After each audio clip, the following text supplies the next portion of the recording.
Welcome to the Rugby Obsession Deep Dive. Please remember to subscribe to the Rugby Obsession YouTube channel and newsletter from the link in description. So, what does a devastating storm off the coast of Cornwall, a Wall Street philosophy on undervalued assets, and, a teenager with bleached hair dancing in the face of a 6'5" giant all have in common? Well, that sounds like a fairly chaotic weekend. Right. But they actually form the exact roadmap to the future of English club rugby. Today, we're diving into this brilliant loose pass column by Danny Stevens on Planet Rugby. Yeah, that was a fantastic piece. Really thought-provoking. It really was. And the mission for you listening today is to chart how the game you love is just fundamentally mutating.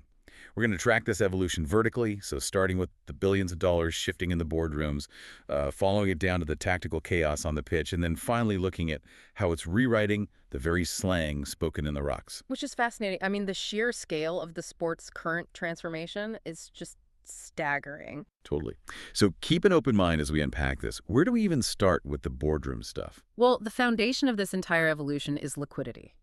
Right now, we're watching a massive influx of American private equity targeting English rugby. Wait, really? Why the sudden interest? It's driven by one looming structural shift. The Premiership is aggressively moving toward a franchise model over the next 3 to 4 years. Basically, the league is preparing to close its doors and end the traditional system of relegation. Oh, wow. Which fundamentally changes the entire math of owning a club. Exactly. Because, under the historic English relegation system, owning a rugby team is functionally equivalent to playing high-stakes poker. Yeah, it really is. You gamble millions of pounds every single season just to keep your seat at the table. If you have just one bad year with a few key injuries and drop down to the championship, your broadcasting revenue basically vanishes. Right, and your player contracts become these massive financial liabilities. Yeah. The overall value of your investment just plummets overnight. It is a terrifying environment for institutional capital. It is, but moving to a closed franchise model, well, that takes those poker chips and buys a treasury bond. That's a great way to put it. Because your seat at the table becomes permanently guaranteed regardless of a poor season. That permanence creates long-term stable asset value. And that, right there, is the singular trigger American private equity needs to open the checkbook. So they aren't crossing the Atlantic out of some, nostalgic love for muddy winter weekends in the East Midlands. Definitely not. I mean, they see an undervalued entertainment asset that is about to be artificially stabilized by a new league structure. Brings us to the clubs. Stevens points to 3 early adopters caught in this wave of capital: Newcastle, Exeter, and the Cornish Pirates. Right. Now, Exeter makes complete sense from a traditional investment standpoint. They're famously well-run, and one of the only clubs in England's historically money-leaking ecosystem that actually flirts with the regular profit. Yeah, they're the gold standard in that regard. But the Cornish Pirates are the actual masterclass in what this new era looks like. Their investors hail from Pittsburgh, completely unrelated to the baseball team, by the way. Right, I was going to ask. Yeah, no, but they're deploying a pure, data-driven Moneyball strategy. And we really have to define what Moneyball actually means in this specific context, because people use it all the time to just mean cheap. Exactly. But it actually means exploiting market inefficiencies to acquire undervalued assets. The Pirates present this highly specific, solvable hurdle. A literal storm destroyed their old stadium earlier this year, so they desperately need a new home. Right. But because they're targeting a guaranteed spot in a closed franchise league, they don't need to finance some massive 90,000-seat mega stadium to generate revenue. They only need a 19,000-capacity arena. And that smaller footprint is the golden inefficiency. Exactly. Because in a closed league, a massive percentage of your revenue comes from guaranteed, equally distributed television broadcasting rights, not just the weekly gate receipts.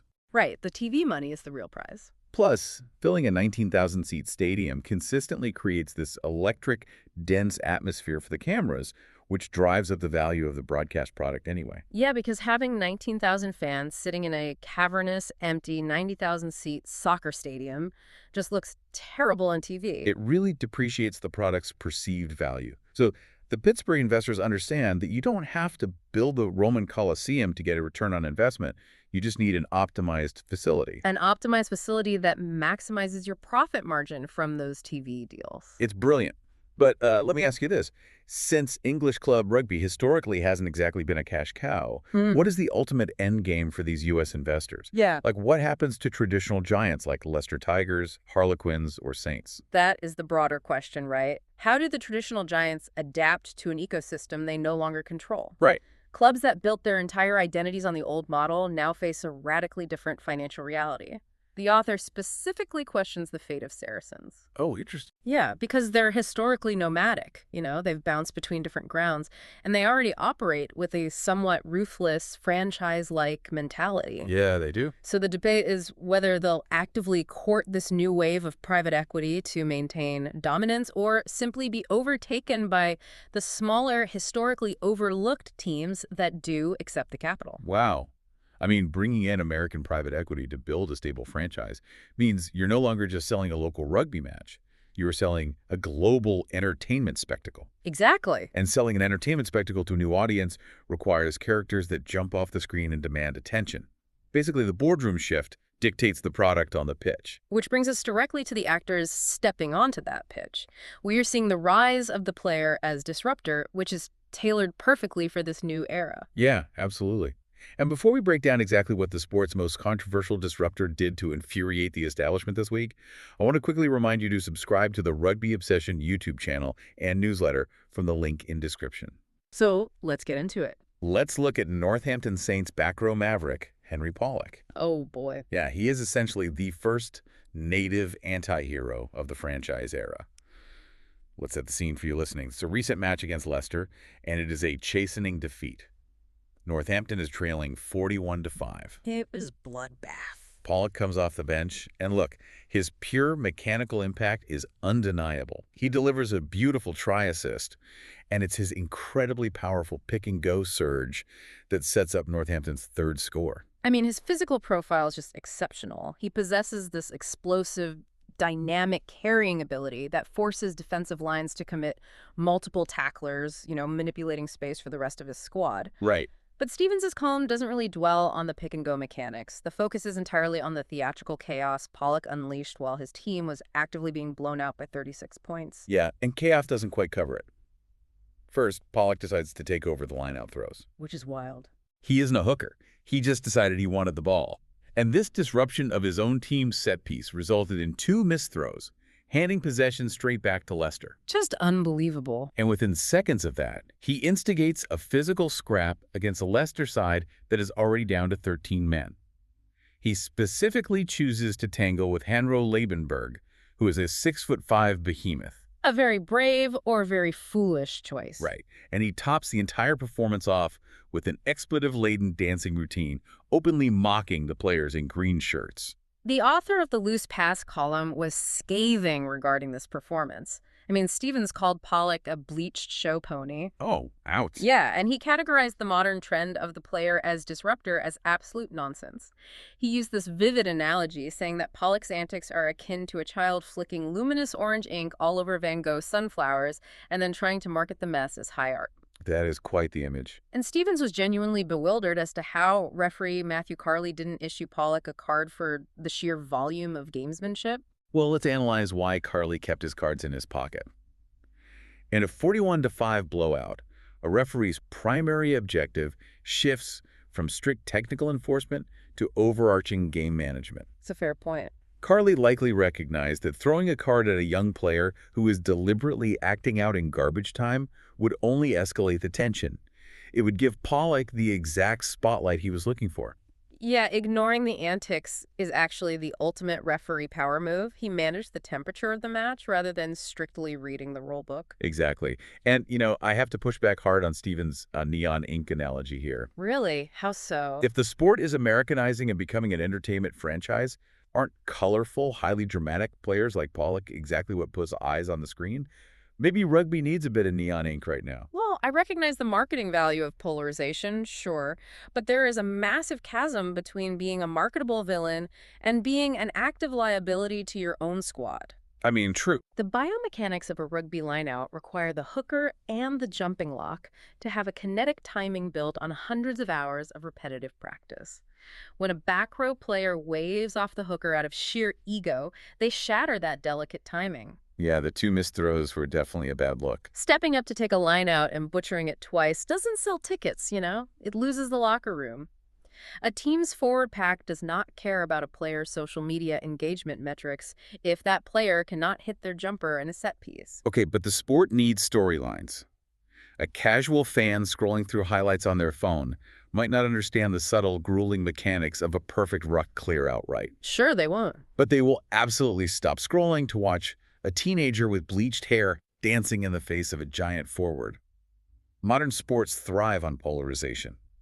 Viewers either tune in hoping Pollock scores a world-class try, or they tune in actively praying Liebenberg drives him into the dirt. Yeah, I see your point. Both of those intense emotional reactions drive viewership. So rugby might actually require that neon ink to contrast with the slower, highly technical parts of the game that don't naturally translate to a highlight reel. I agree that polarization easily drives initial viewership, but long-term fan retention requires elite execution. And Pollock has the core technical skills.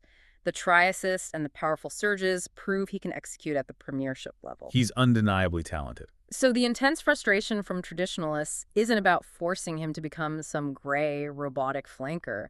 It's about demanding he channeled that fierce, borderline, arrogant, competitive energy into something tactically productive. Right. If he learns to let his actual rugby play be the ultimate psychological windup, he becomes unstoppable. But currently, the sideshow is threatening to eclipse his actual athletic value. He is aggressively testing the boundaries, for sure. And watching a talented player figure out where the line is between brilliant disruptor and selfish liability is compelling drama. It definitely is. But Pollock, starting physical scraps with the opposition forward pack, highlights a much deeper, older layer of the sport. You know, beneath the incoming private equity algorithms and the modern showmanship, rugby is built on a non-negotiable foundation of pure physical aggression. Absolutely. The physical collision remains the unalterable bedrock of the game. And how the culture describes that collision is just as revealing as the financial structures governing it. Language naturally evolves to serve the psychological needs of the people speaking it. Yes. Which brings us to the modern rugby lexicon. There is a heavy, specific reliance on canine imagery to describe aggression on the pitch. The dog lexicon. It is fascinating. Stevens breaks down several incredibly vivid, established terms in his column. Yeah, let's run through them. So when a coach states a player is having dog, it does not just mean they're putting in effort. It describes a relentless, slightly manic determination to dominate the physical collision at all costs. Right. Then you have the phrase dogging it out, which serves as the ultimate complement for a forward pack. It basically means claiming a horrific, aesthetically ugly win in freezing rain against a heavier side, relying purely on stamina and spite. Stamina and spite, exactly. That terminology paints a picture of survival rather than artistry. It intentionally strips the highly tactical modern game down to its most primal, unavoidable elements. My personal favorite is truffle hounding. Oh, that's a great one. I just laugh every time I hear it. It specifically describes those incredibly disruptive players, usually open-side flankers, who somehow manage to dig their hands into the absolute bottom of an opposing ruck and steal the ball. It's so descriptive. It is. Yeah. When you analyze all these terms together, it maps the psychology of a rugby pack beautifully. I kind of compare a rugby pack to a highly specialized dog park where everyone has a specific job. It's a perfect analogy. You have the flankers acting like terriers, truffle hounding the breakdowns with endless energy. The second rowers operate like greyhounds, leaping at the line out. And the front row is exclusively populated by the big dogs, the mastiffs and bulldogs, whose only job is to anchor the scrum with immovable mass. It is brilliant linguistic mapping because it assigns precise psychological profiles to physical positions on the pitch. I mean, the terrier mindset would be crushed in the front row, right? Instantly. And a mastiff mindset is entirely useless at the fast-paced breakdown.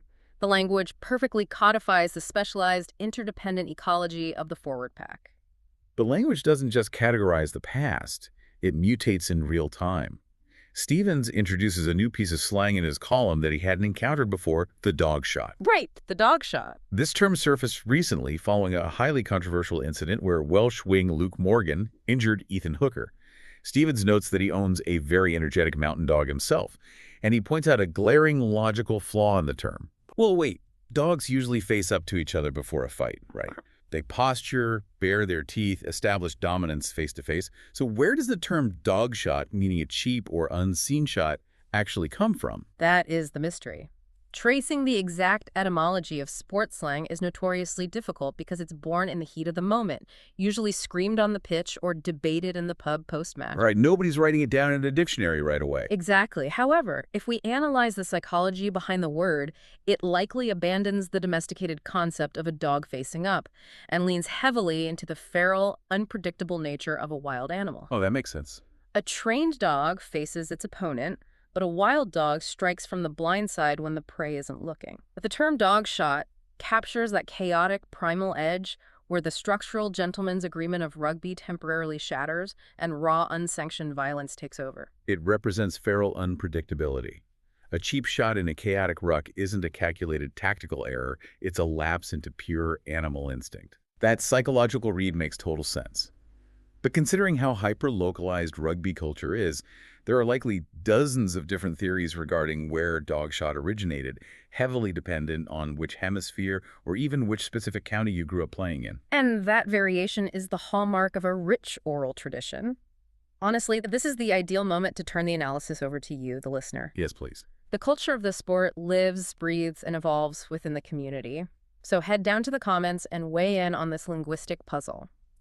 We want to know your specific theory on where dog shot actually comes from. Or, share your own favorite piece of bizarre, hyper-local rugby slang. We'd love to read them. Because observing how the language mutates across different regions reveals so much about how the sport is played locally. Definitely drop those theories in the comments.